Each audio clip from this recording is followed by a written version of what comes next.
great about that, other than trying to help people who are in a state of invasion.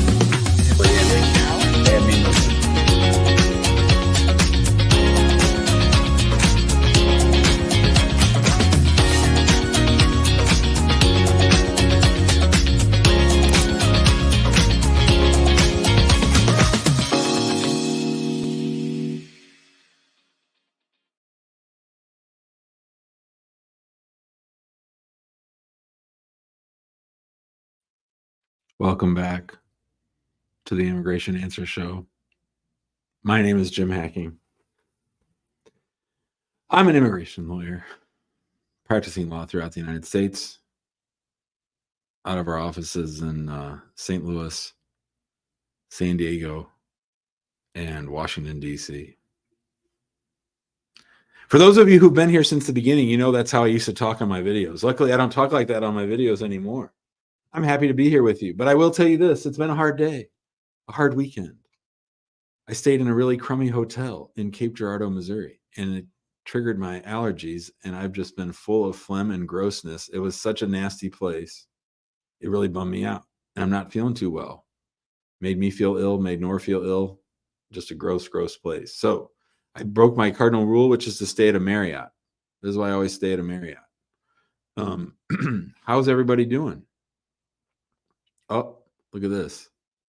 Jamal is married. Congratulations, Jamal. I'm glad that it all worked out. Jamal went back to Nigeria to get married. That is exciting, exciting stuff. We're very happy for you. Hope you're having fun with your new wife. That's very exciting. Yeah, Tony says, way to sound so enthusiastic. I'll tell you what, I'm really happy to be here with you guys because this is my happy place. Being with you guys, this is my happy place. All the other stuff I got swirling around in the world, not so great. But I sure love my job. I sure love being an immigration lawyer. I sure love talking to all of you. Oh, here's a throat lozenge. I think I might have one. All right. I just got out of a meeting and we were talking about, that was just me being silly mostly. I just got out of a meeting. We were talking about this new plan for USCIS to go paperless on some kind of cases. In other words, when April 1st rolls around, they're going to charge you less for an I-130 if you file it electronically. They're going to charge you less for an N-400 if you file it electronically. Not a lot less, but like $50, $60, $100, I don't know, something like that. There's just a real problem. With the N-400s, it should be okay. But with the green cards, it's really going to be a problem. You guys have all heard people call this show and say, hey, Jim, we filed our I-130 online, and then we filed our 45 electronically, and then they never connect to each other. This is going to be a much bigger problem when people think they're saving a few bucks to file the I-130 electronically. But it's really, really silly because on any marriage case, you have to file an I-130A. So you can't even file an I-130A electronically with the I-130. So the powers that be at USCIS really have not thought all this through. They really have not thought all this through. And it's going to be a real shit show. I don't know if you also noticed that the fee increases go into effect on April 1st. And USCIS has said that if your case is postmarked on March 31st, you can pay the old fee. If your case is postmarked on April 1st, you have to pay the new fees. And the new fees are a lot more. Well, here's the problem. Guess what? March 31st is a Sunday, which means you're going to have a bunch of people throw it in the mailbox on Sunday thinking that they got it in on time, but the post office doesn't work on Sunday. So they're going to open up the mailbox on April 1st and they're going to stick April 1st on it. So really your deadline is going to be 31st, 30th, 29th, March 29th. But I would say plan on filing anything by March 20th or so. So don't do it too close. Tony also points out that with their online portal, it's always crashing or under system maintenance. It's going to be a total shit show because it's crashing now when nobody really has an incentive to use it. But once everybody thinks they can save $50, it's going to crash a whole lot more. So it's a big, big problem. How was your weekend, everybody? What are you up to? Where are you watching from? Let me know if you haven't already in the comments. We love to hear where everybody's watching from. As I mentioned, my name is Jim Hacking. I'm an immigration lawyer practicing law throughout the United States out of our offices in St. Louis, San Diego, and Washington, D.C. I will start this show talking to Shani. Hi, Shani. Hello. How are How you you? doing? I'm great. I'm How are you doing doing? good. I enjoy watching all your videos. So, yeah. Thank you for watching. hmm So, I had a question about the removal of conditions process. My question is about the evidence. I know that you said a lot of your videos not to submit some of the old evidence. So, what evidence is key that they're looking for that would really like to solidify that a marriage was entering good faith? What evidence do you recommend? So I would think about it this way.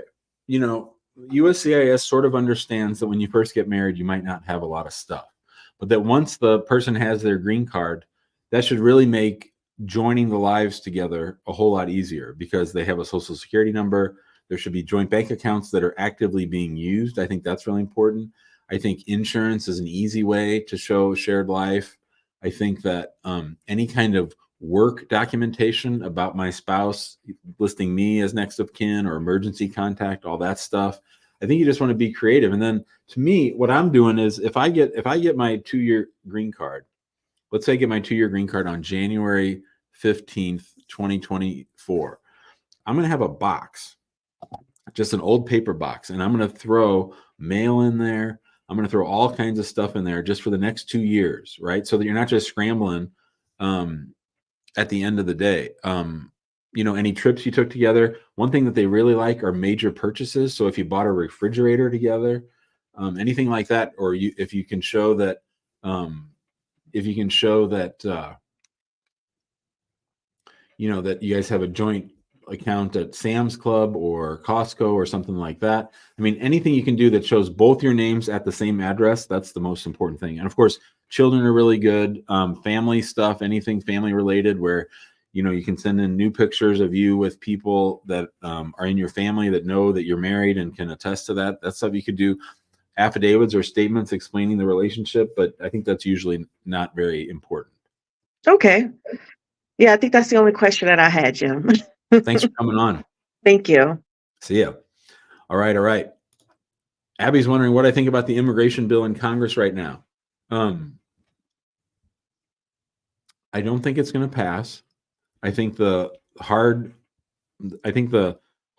Republicans, the hard right Republicans won't let it pass. They want the border to be an open issue for Biden. They think it would help him in the election if they are to sign off on this. So maybe the Senate Republicans will be able to get the House Republicans to come around, but I don't think it's going to pass. As a bill itself, I think that our nation's asylum policies are already really bad and they're going to get worse under the bill. I think it's going to make it much harder to apply for asylum, and that's sort of the purpose of the bill. I think there's a shitload of money in there for ICE and CBP, which isn't warranted or earned. I think those agencies are already overfunded, but nobody really cares what I think. So I think that there's some modest immigration improvements. And I will say this, maybe a little later on in the week, I'll cover in more detail what I think. But yeah, AJ's right. The Republicans need something to run on.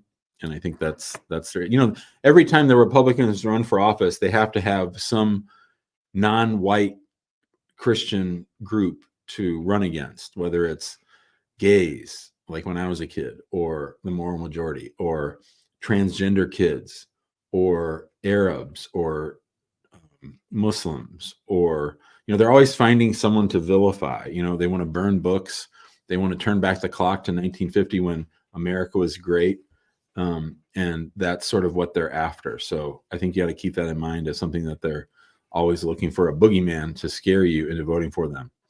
All right, I see someone there says question interview, but it looks like they might be driving. Are you driving or are you sitting? You're not driving? He's sitting. All right. How you doing? I'm good. I see you're doing well, except your weekend experience. It's all good. It's all good. Yeah, over the weekend I don't know if it's a good weekend or not. I checked my portal for my kids, and it says that interview was scheduled, but we haven't gotten any notice.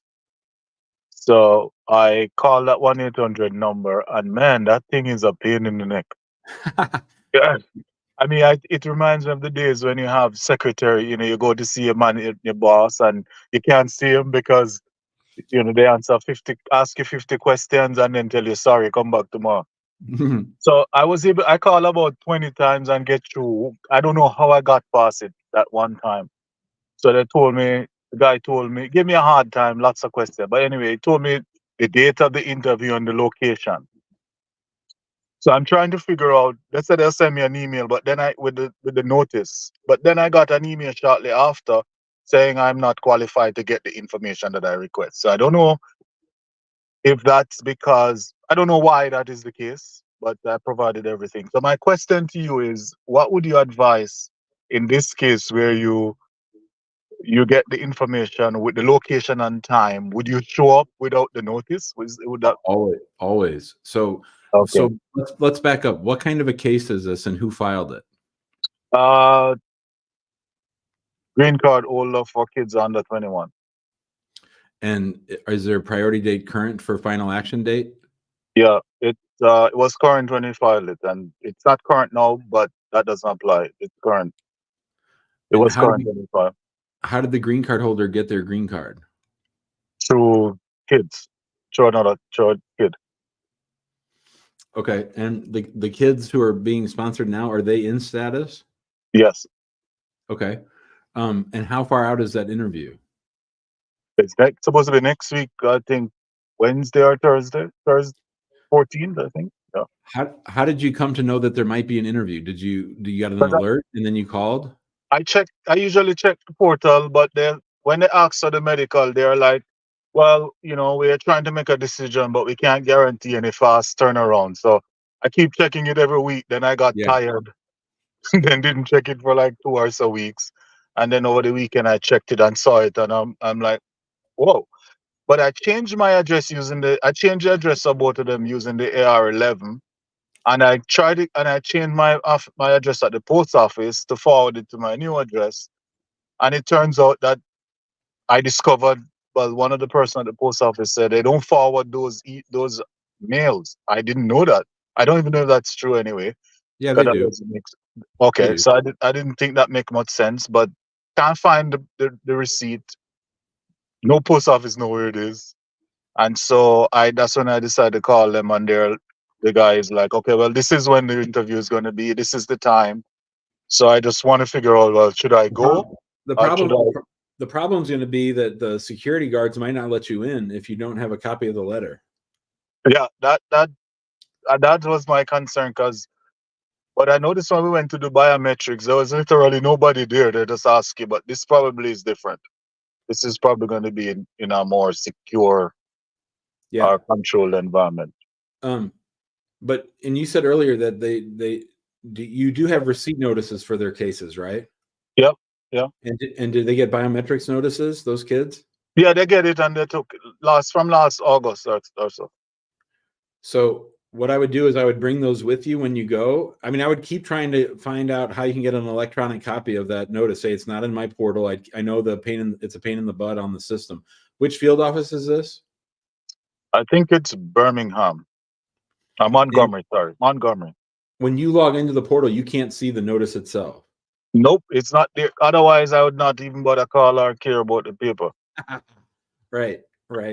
But I'm surprised that it's not there. I was thinking that they're promoting online stuff, and they can't put the interview notice on the portal.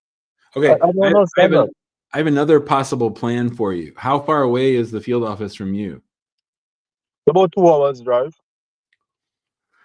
I mean, to me, the most important thing is that there is a date and that it's known, right?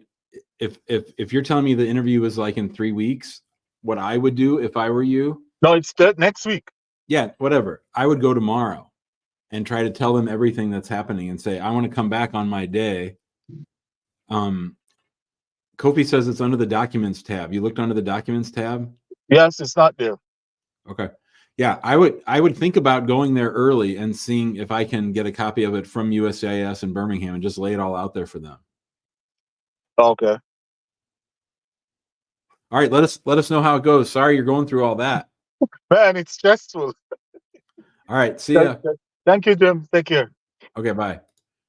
Here's an interesting comment.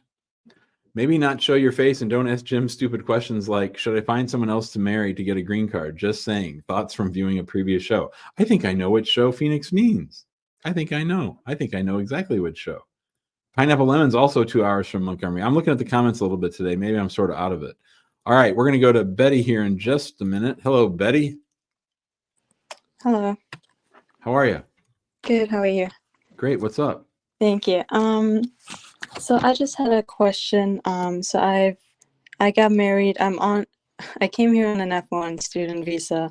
I did my initial OPT. I got married in September, and we filed a application last week, 2 weeks ago, on 125, but I haven't gotten a receipt yet. I did also previously try to extend my STEM OPD, and I did that in September, and I just got pretty much a denial for it. Well, I got like an RFE NOID thing. Why? So I was just wondering, because the CIP codes were not lining up. That sucks. Yeah, it was like nutrition was on there, but it was nutrition science, and my degree was like dietetics and nutrition, so it didn't fully line up. So I kind of expected that, which was why we turned in the green card application stuff like before I got the denial. So I was just wondering, one lawyer before had told me to just keep working even if the OPD STEM got denied because it will be forgiven. So I'm not sure, once I get the official denial, am I supposed to just keep working or do I have to stop working? So as a second lawyer that you're talking to, I would never say that you should keep working. That isn't what I would say. I wouldn't tell you to keep working. But I would tell you, what I would tell you is that if you continue to work and you are honest about it, if you have a green card interview or if you listed it on your green card, then that would all be forgiven because you're married to a U.S. citizen. Okay, so if my job doesn't find out about it, I just don't do anything about it? That's a decision you have to make. But as I'm mentioning, if you did continue to work, it would be a violation of your F1. Yeah. But that would be forgiven. And so you just need to be careful how you answer questions if you do get an interview, which you probably won't. Like I would tell them that I did violate that. But I was also wondering, my work never gave me like some of the paperwork. Like I submitted all of my stuff, but will they get like notified by USCIS that my OPD is expired? Okay. They might. Yeah. I mean, you should plan on that. Yeah. Yeah. Okay. All right, that was all I was going to ask. Thank you. Good luck. Bye, Betty. Thank you. All right. Stefan is here. Hello, Stefan. Hello, how are you doing? Great. How are you doing? I'm not too bad. What's up? Just chilling. Yeah, I was curious about the potential of sponsoring a spouse beneficiary as a naturalized citizen. Okay.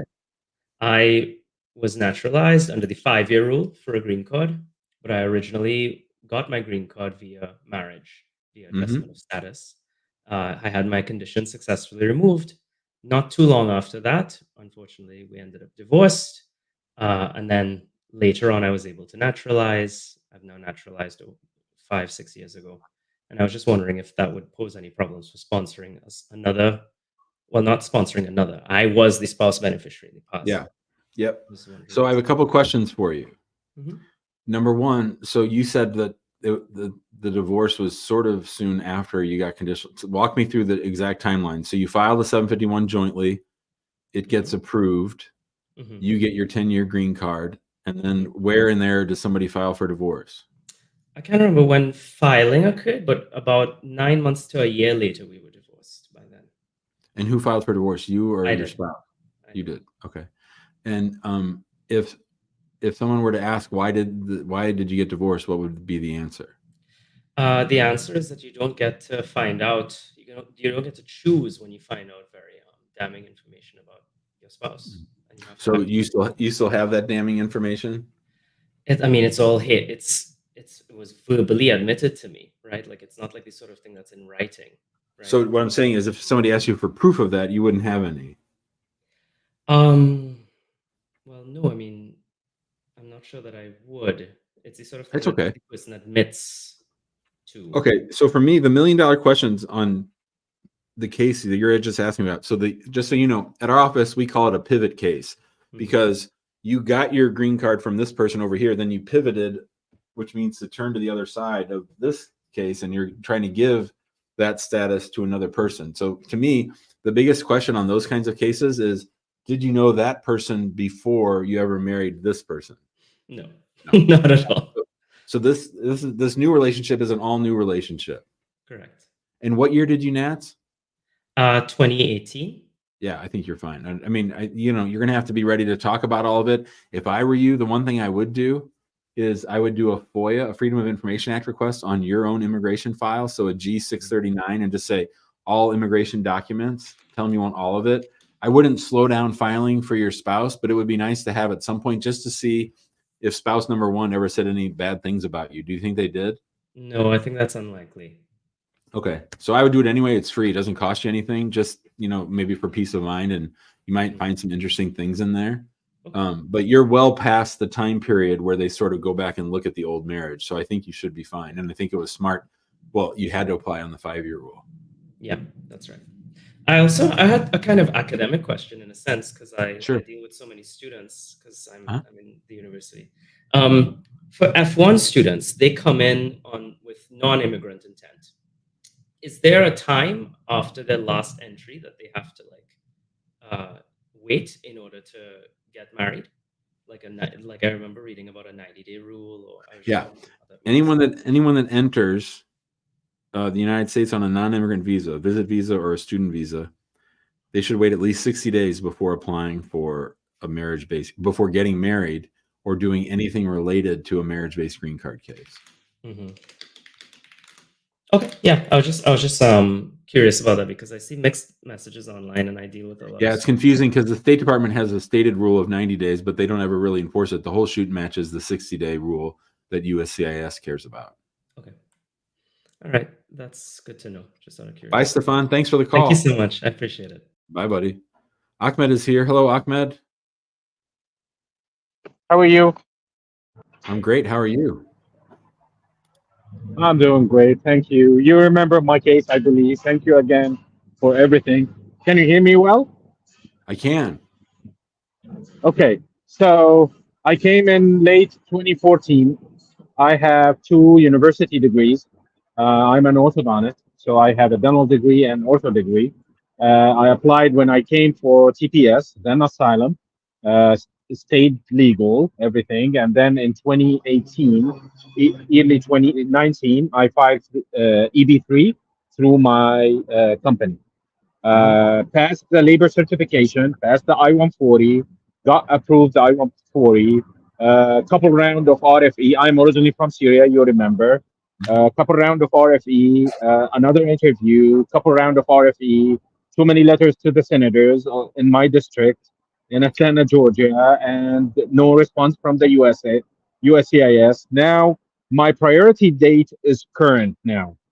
Everything is done. All what I see on the USCIS that your case is pending, and because there is no visa number available. So we passed all. The interview went very well. The officer brought me like this bunch of papers, and I got similar to him. I told him like I have all the copies that you have. I have them with me. All the TPS that I did, which is like because we are 4, me and my wife and 2 kids. So and like 6 or 7 times renewal for TPS, pending asylum for almost like 6 years, and then the EB3. So he said everything looks good, looks legitimate. So I was wondering, what's next? Now I'm current. The EB3 done. Everything is done. What's the hold? What's your priority date? My priority date August 2022, and So they start working on it. Yeah, so you're current. Okay. And how long ago was your interview? June June 15, 2023. Almost like So 9 months. okay, and so I mean, it's only been current for a month. I mean, what was the January bulletin? Was it current in January? The January. This is the February bulletin I have up on the screen. Were you current in the Yes, January? and I got I got it actually. I always like look at them week by week. Yeah. So January I was not current. I got current in February.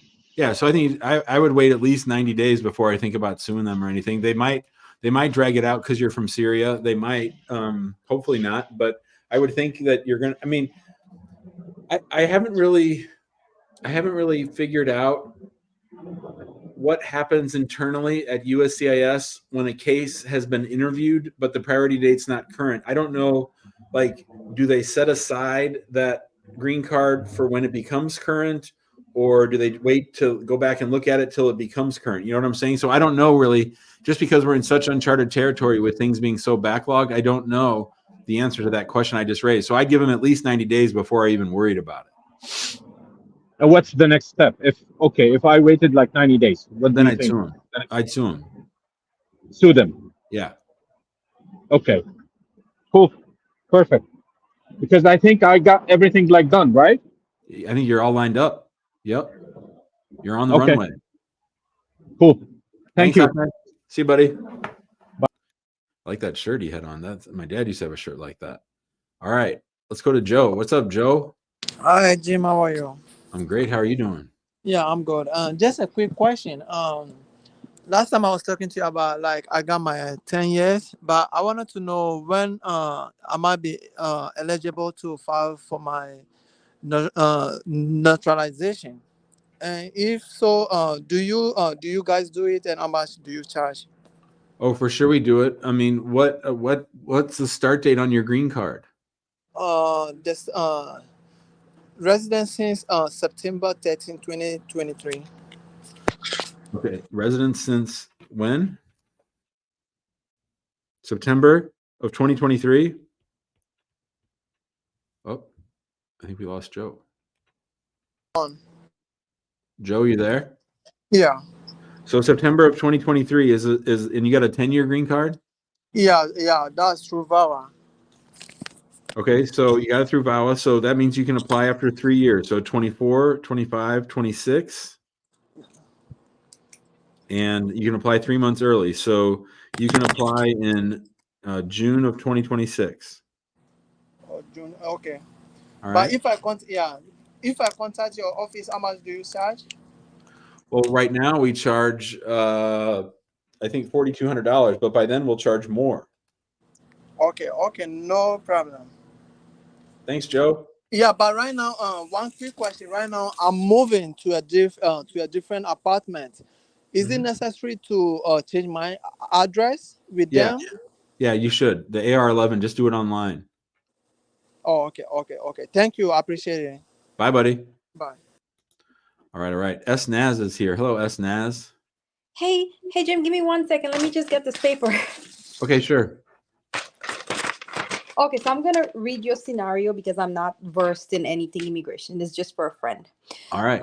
His lawyer filed his DS-260 for his two parents, and she filed an I-864, Mm-hmm.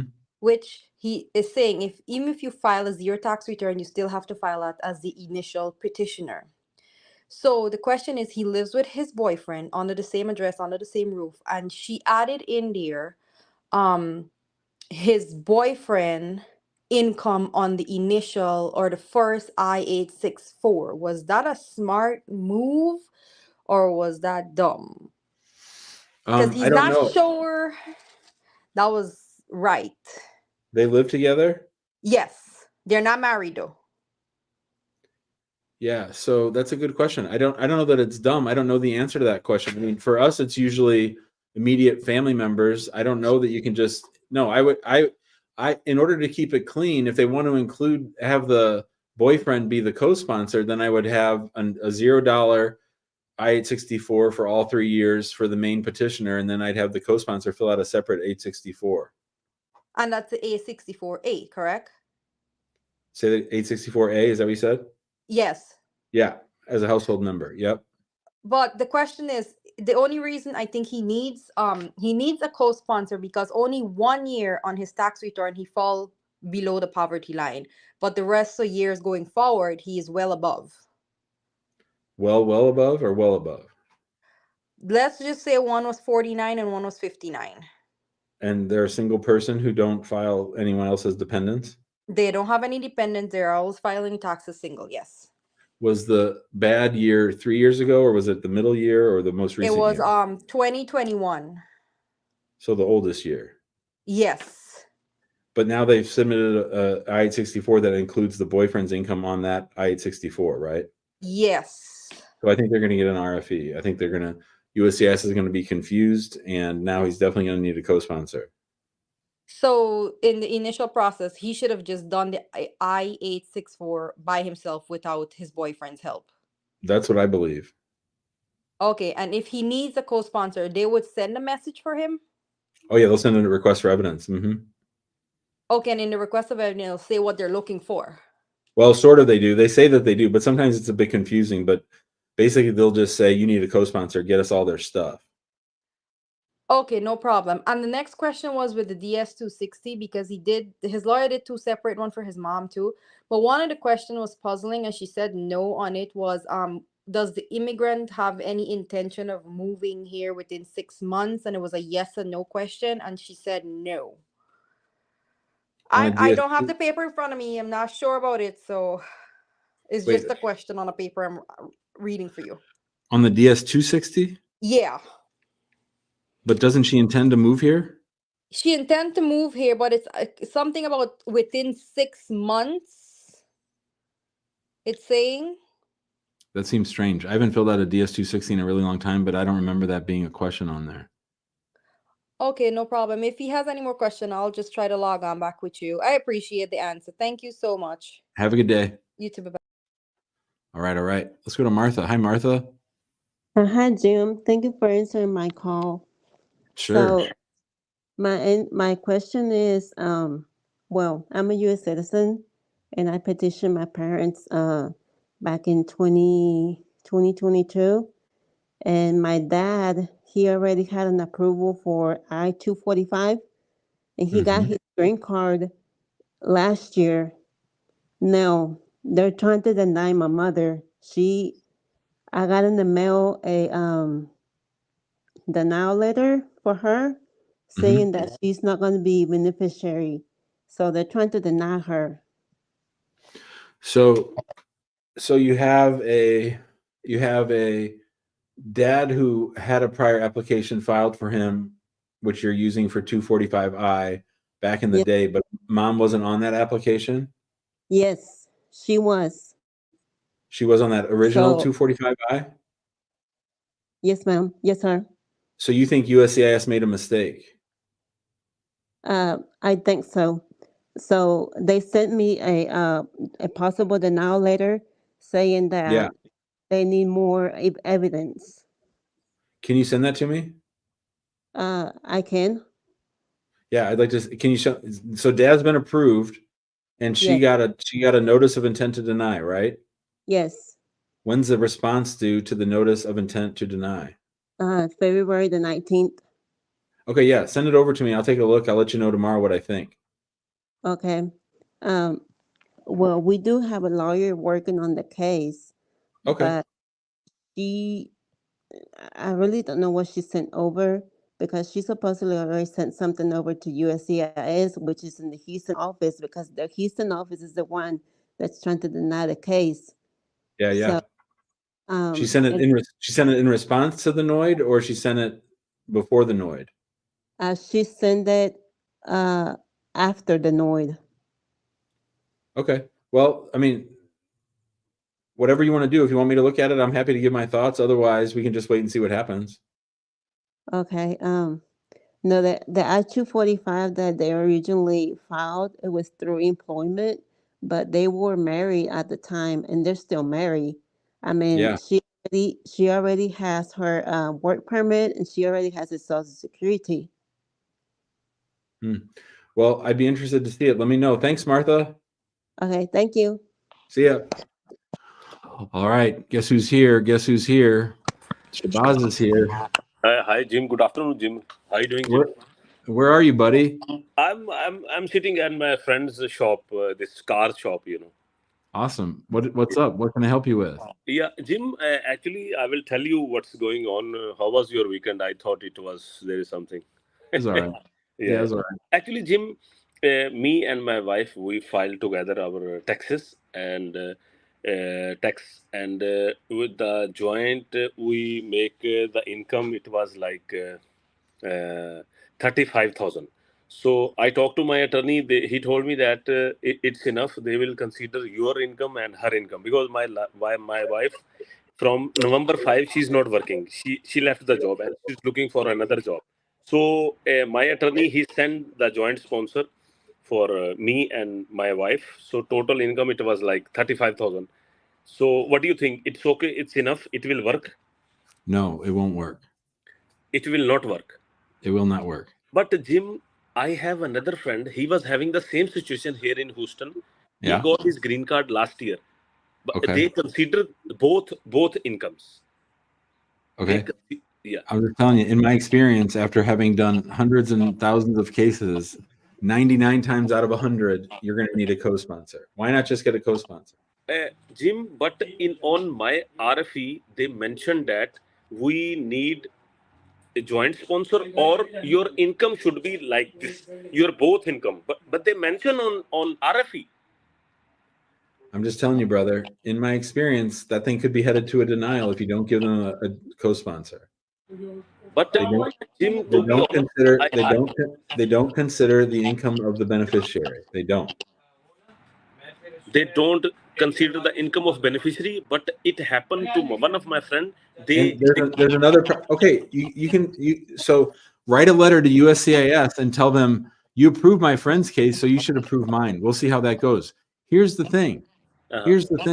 There's another problem that you just mentioned that you missed. Do you know what the problem is that you missed?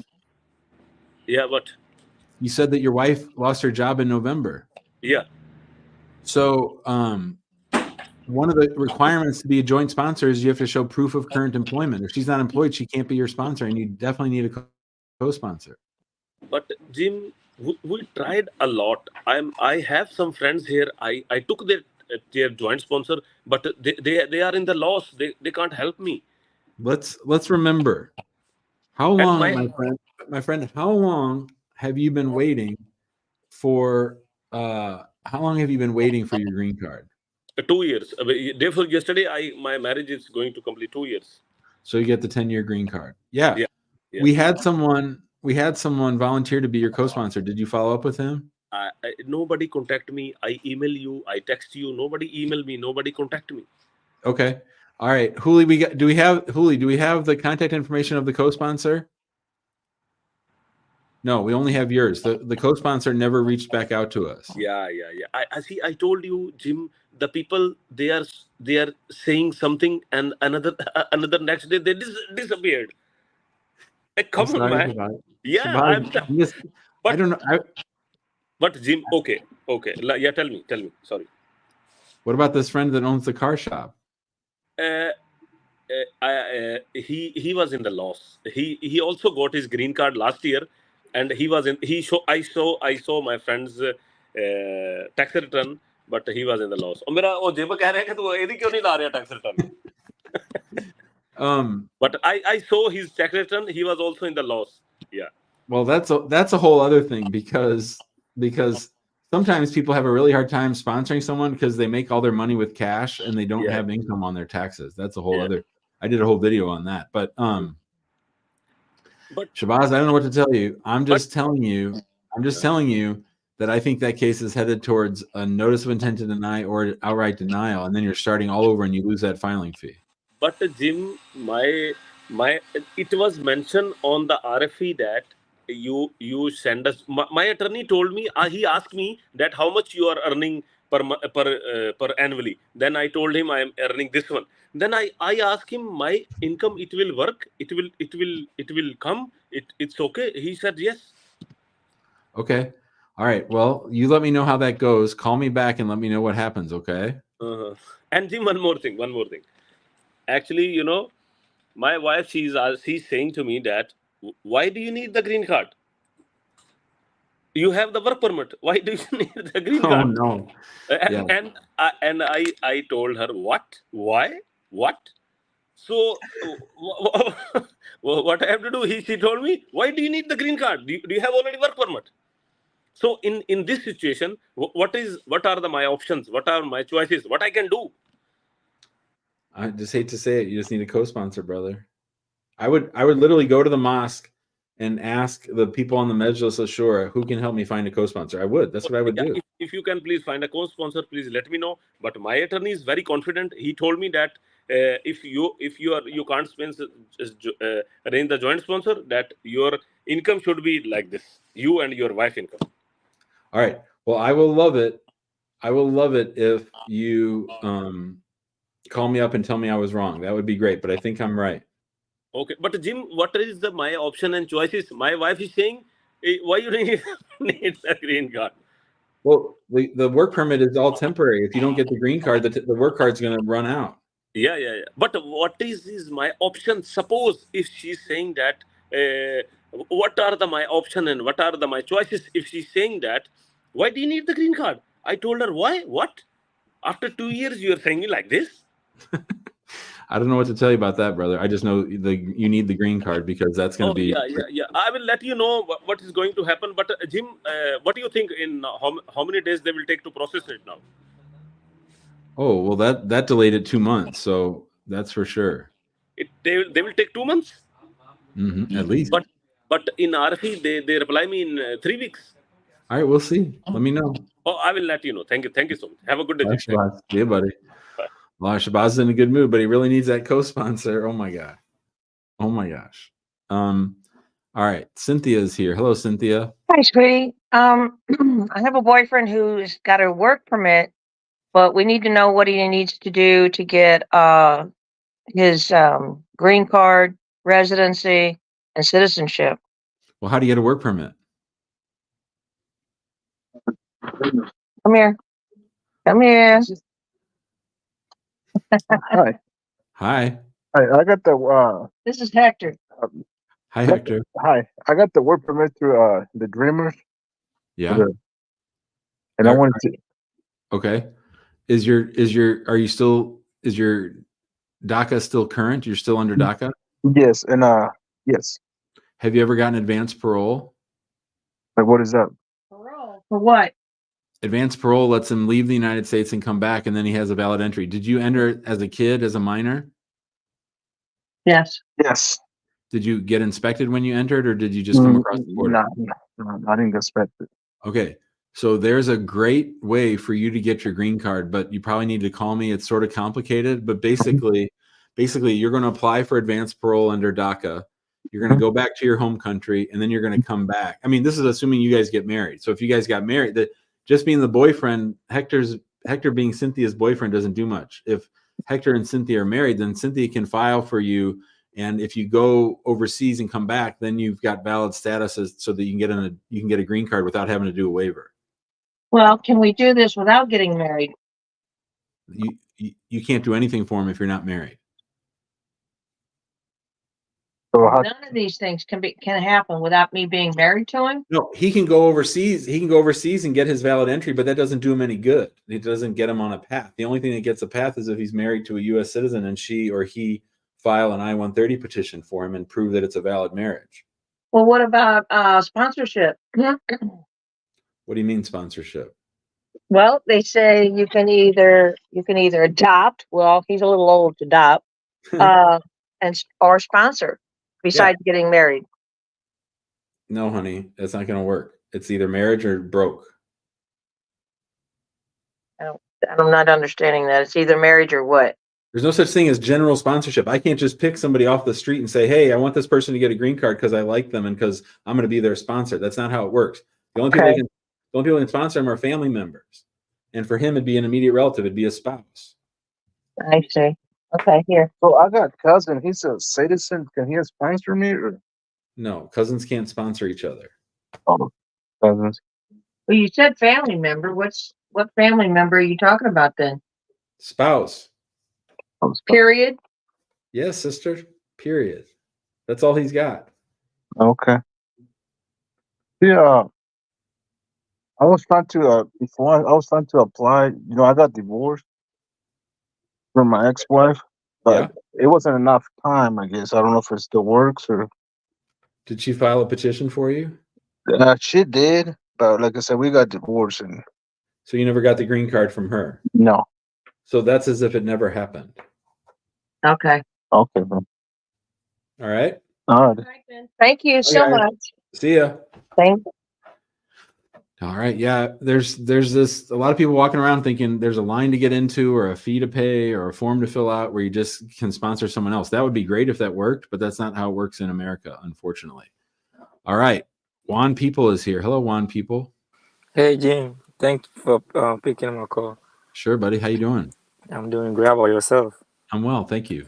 Yeah, it's always fun to hear. Anytime I listen to you and I hear Shabbat, or is it Shabbat? Oh man, everybody loves to hear from Shabbat.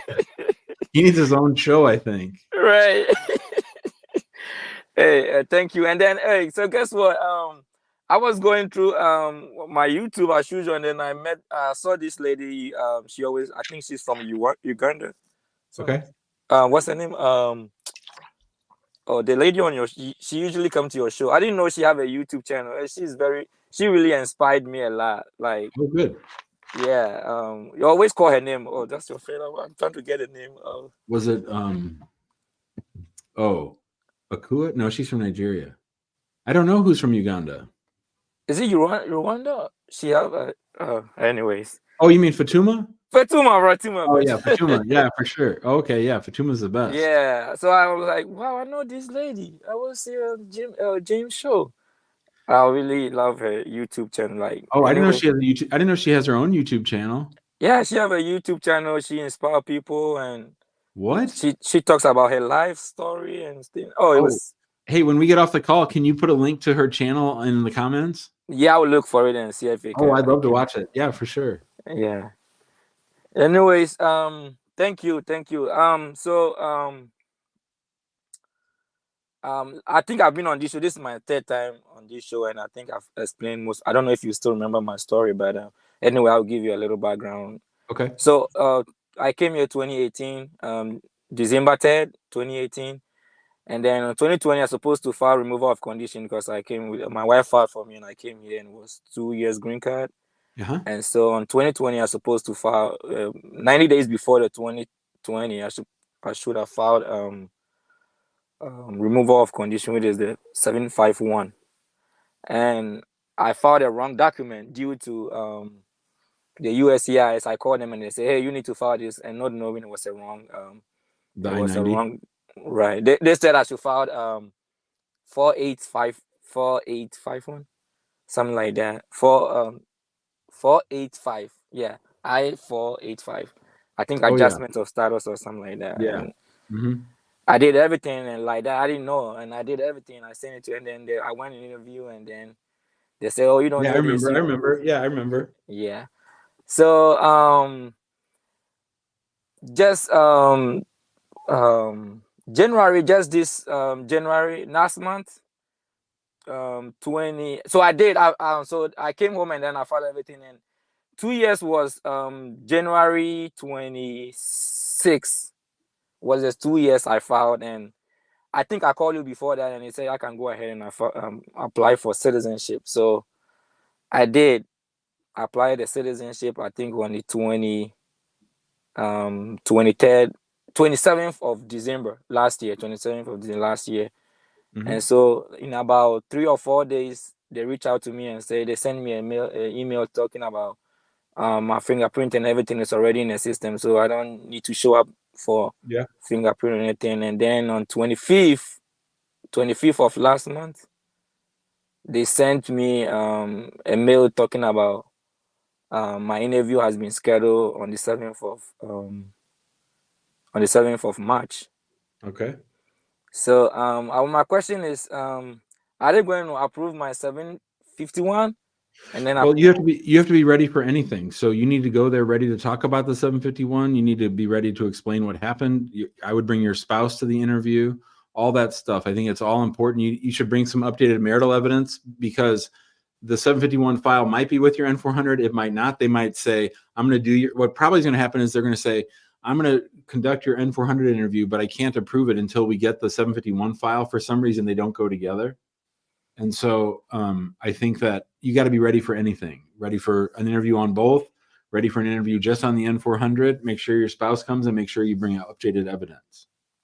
So that means, with that being said, I can still go in and then they will still do my N400 interview and everything, and tell me to wait for the 751, and still, and then will tell me to come back again. Well, maybe not. Probably not. They'll probably just approve the 751 and then do the N400. Oh, so they can do the same thing at the same spot, like the same. Well, they day. won't do it that. I don't think they'll do it that day because they'll have to ask for the file. The file isn't there. The file won't be there. Most likely, the file won't be there when you go for your interview. Oh. I don't know why it is, but that's what happens. But it might be there. That's why you have to be ready for anything, and that's why you want to bring your updated marital evidence. They might not take it, but you want to be ready so that if they want to do both, they can do both. Oh, okay. So sometimes it happens that they can do both, right? But it's rare. Okay. I mean, it's been like more than 2 years now. I've been here 5 years now, and okay. So I should hope. Yep. So that's good. So that's about a month away. Let us know how it goes, okay? Yeah, I'll surely update you guys. Yeah. And will you put the link for Fatuma's show in the channel here? Yeah, for sure. Yeah. So I should put it in the comment section, right? Yeah, that'd be perfect. All right. Thanks. Thank you. Okay, bye. All right. ABC's here. What do you say, ABC? Hello. How are you? I'm great. How are you doing? Yeah, good. Thanks for doing this show. Actually, we learn a lot from this show. So thank you. Great. So I'm gonna go ahead and ask a question. First, my background is I'm Indian. I'm in US with a priority date of 2014. I'm on H1B here. Also, so my girlfriend is European and she's currently in Europe. We are planning to get married soon. So the question number one is it okay for her to travel to US on ESTA to get married here, and then we can do the immigration process from Europe itself? So is she going to come for the full 90 days, or how long is she going to come for? For a couple of weeks, probably. Is there any way you could get married over there, or you're intent on doing it here? Like you'd really, really want to do it here? It's just easier to do it here. That's it. It's very complicated for me to go to Europe and get married there, right? Yeah. So here's what I would say about that. So immigration lawyers get nervous whenever you talk about getting married shortly after arriving in the United States, because what you don't want to do is to get hit with like a misrepresentation charge, right? Yeah. And that she entered on a non-immigrant visa, but usually that's because the people come, they get married, and then they stay and try to adjust or change their status here. Like I would never, ever, ever tell you to have her come on ESTA, get married, and then apply for a change of status, because I don't think it would work, right? Even if she had a B1, B2 visit visa, I would never advise that. And generally, if someone was coming to marry a U.S. citizen, and then came on ESTA and then did that can work, but everyone's got to be ready for it and be a little bit nervous about it. But when you're talking about a situation where the person's going to come, get married, and then leave, and then consular process, then I think a lot of those issues and a lot of those concerns go away. Does that make sense? Yeah, definitely. I feel more comfortable about this. Because she's not going to stay and hang out now.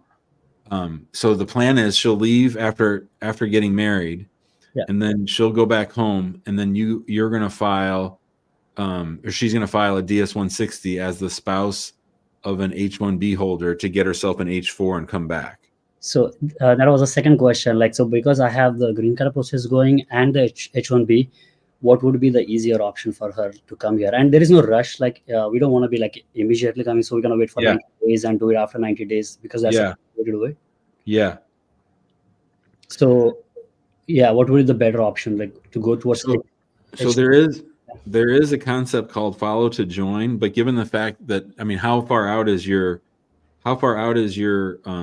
priority date for your I-140? You're probably 10 years or something. No. I'm 2014, so I'm like 2 years away. Okay. And I have already EAD and AP because during the COVID time the dates moved and I got my 485 flight. Yep. I remember that month. Yeah. That was a crazy month. Yeah. Here's what I'll say about that. That's a question that I would A, need to research, and B, look at all the technical rules, because I don't want to give you bad advice. I would say let's just get her here and married, and then if you want to talk to us about it, I mean, I don't know that you can add her. I don't know exactly. I've never had this scenario come up before, so I'd have to do some research. Okay. So can I reach out to you like on Yeah. Just email and say I was on the show and this is my question, and we can do some poking around here and maybe give you some better advice. It's an interesting question. Awesome. Thank you. I have one more question. One more. So assuming the H4, we go H4 route, there is a H4 EAD, right? So can you apply H4 EAD and H4 same time? Or is it has to be like H4 has to be approved before I apply? Yeah, H4? no, she'd have to be here. Oh, she has to be here. Mm-hmm. Okay. All right. Thank you. Okay, bye. All right. So one thing I forgot, everyone was right about when Hector's friend called first, and I brought up that word parole. She was ready. I mean, she was ready to fight me on a couple things. She was ready to fight about getting married and sponsoring. But then when I said parole, she was like, parole, like you just got out of prison or something. That sort of freaked her out. That was sort of funny. All right. Muhammad is here. What do you say, Muhammad? How you doing, Mr. Jim? I'm great, buddy. How you doing? Thank you for everything you did for the immigrant. Yeah, sure. Mr. Jim, we have an issue today. I went me and my wife to get married in Michigan here, and she is my first degree cousin. Is that legal in Michigan? Yeah, and we went to there, and they told us you can't marry your cousin because they see my grandfather and her grandfather and my last name and her last name is the same. Yeah. And they ask me, "Are you guys cousin?" I say, "Yeah." They say you can't marry your cousin. Yeah, in Michigan you can't marry your cousin. I just looked it up. And what about if we get married, like example, like California, we can marry your cousin. But if we apply in because I'm a green card holder, and she's a student visa. If I apply for her the application, can we still did in Michigan, the immigration? I think that's an interesting question. I don't. So the problem of first cousin marriages usually comes up at the embassies, not so much at USCIS. But the question is, if the green card holder lives in a state in which the person can't marry their beneficiary because they're first cousins, if they just go to another state and get married, I don't know, man. You're talking 4 years of a wait right now to get that green card for her. And do I think that there could be a problem and it could be denied? I do. I think that you're handing them a really easy issue to cause trouble on by not living in a state where it's legal, but instead just flying to a state and getting married. I don't know for sure that they'd be right, but I think that you're giving them a really easy reason to say no. So even if I researched it, I would tell you it's not safe for you to file for Michigan because I think they're going to deny the case, or they could deny the case, and you could lose 3 years of waiting. This means we have to move to another state? I believe so. I believe what I'm saying to you is it's a whole lot safer to move to another state. I'm not saying 100% you have to, but I'm saying that I think there's a chance, even if it's a 5% chance, that you could wait the whole time and then they say, you're a Michigan resident, she's a Michigan resident, you guys just flew to California to get married, and we're not going to honor this marriage because it wasn't valid where you lived. I think that's against the rules, but I think they would actually do it. And what's your advice for the immigration point? From the immigration point, I would you and she should move to a state where she can. Well, first of all, how long ago did she enter on her F1? That's always a question. She from October. She's from here. Student visa. Wait, what? Tourist visa? No, student visa. And okay, so one thing to think about, you might not necessarily want to answer this on the air, but if she came on a student visa and moved in with you right away or got married to you right away, when did you get married? Or you want to get married? Yeah, so now it's February. So does she live somewhere else? No, only she's Michigan. Yeah. Right, but if she's living with you, that's going to be a problem. If she came on a student visa but lives with you, they're going to think that you guys were up to something. Mm. So I think for lots of reasons, moving to another state and getting married might be a good idea. All right. Thank you so much, Mr. Jim. All right. Bye, Mohammed. See you, buddy. Thank you. All right. That'll do it for today's show, everybody. We'll be back tomorrow. Same bat time, same bat channel, 4 p.m. It was good seeing everybody. Nice to see all of our friends. And we got a little Shabazz sighting, so that's always fun. And I don't know, did he post the link to Fatuma's channel? Maybe tomorrow someone can find, I can email Fatuma too and ask her. I didn't know she was such an influencer. And this will sort of make me mad because if she has a show, of course, I want to go on her show because she's so great. All right. Have a great night, everybody. Hooli, thanks for watching. Thanks for helping. And we'll see you guys on Tuesday.